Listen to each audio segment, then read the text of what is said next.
Reconstruir los pormenores de su vida no es una tarea fácil. Quienes se han dedicado a desentrañar los detalles de su biografía se remiten principalmente a dos fuentes de la época. La segunda, sin duda, toma de la primera y ninguna de las dos es realmente una biografía.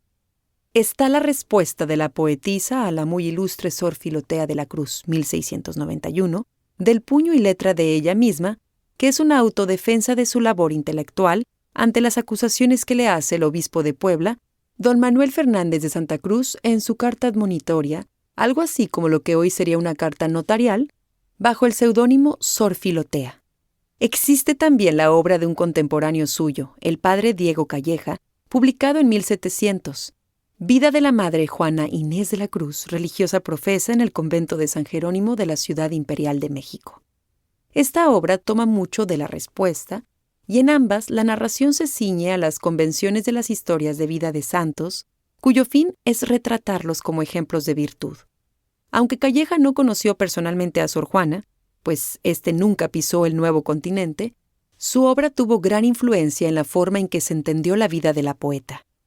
El problema es que ninguna de las dos fuentes tuvo el objetivo de narrar la vida de Juana Inés de Azuaje detalladamente o con fidelidad. Ambas reúnen solo aquellos episodios que sirven de soporte a la historia que quieren contar y probablemente tergiversan, adornan o inventan otros para reforzar la imagen que pretenden mostrar. Por lo tanto, presentan múltiples vacíos. Estos han dado espacio a incontables hipótesis y presunciones, algunas fundamentadas en la investigación y el hallazgo de documentos y evidencias, y otras que son, lo reconozcan o no, pura fantasía y especulación.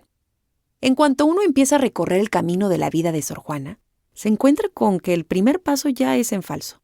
Existe una polémica sobre su apellido. En la literatura aparece como Asbaje y también como Azuaje. Durante mucho tiempo se prefirió la primera versión, que se popularizó con la obra de Octavio Paz, hasta ahora quizás el libro más famoso sobre la monja y su obra. Sin embargo, autores como Alatorre, Schmidhuber y Soriano afirman que la forma correcta es Azuaje, tal como figura en el libro de profesiones y en su testamento, y que su confusión tiene origen en un reemplazo erróneo de la U por una V, que eventualmente se reemplazó por una B. Aunque sabemos que Juana Inés de Azuaje llegó al mundo en San Miguel de Nepantla, en el Virreinato de la Nueva España, no hay certeza absoluta sobre la fecha ni circunstancias de su nacimiento. Durante mucho tiempo se consideró la información que consigna Calleja.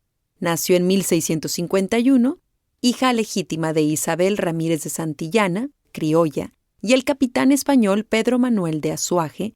Sin embargo, hasta hoy no se ha encontrado registro alguno que soporte esa afirmación. Es más, su madre señala abiertamente en su testamento que todos sus hijos fueron naturales, es decir, ilegítimos.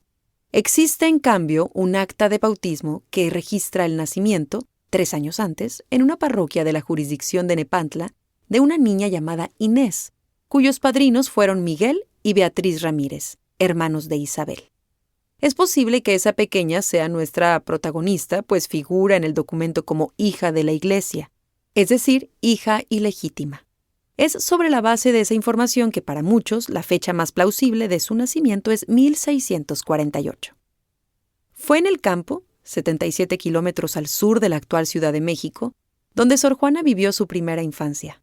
Allí, desde muy pequeña, mostró una curiosidad, una aptitud y dedicación al estudio inusuales para su edad. A espaldas de su madre aprendió a leer y escribir, según ella, antes de cumplir los 3 años. Colándose a las clases de una de sus hermanas. En adelante, devoraría todo libro que estuviera a su alcance. Cuenta que así lo hizo con la biblioteca de su abuelo, Pedro Ramírez, mientras éste aún vivía. Aunque Sor Juana apenas se refiere a su familia, sabemos hoy que su abuelo materno, español, no era un hombre rico, pero sí acomodado, que arrendaba 2 haciendas propiedad de la Iglesia.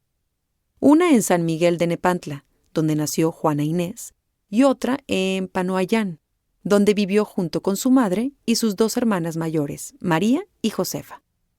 Sin embargo, en 1656, el panorama cambió radicalmente.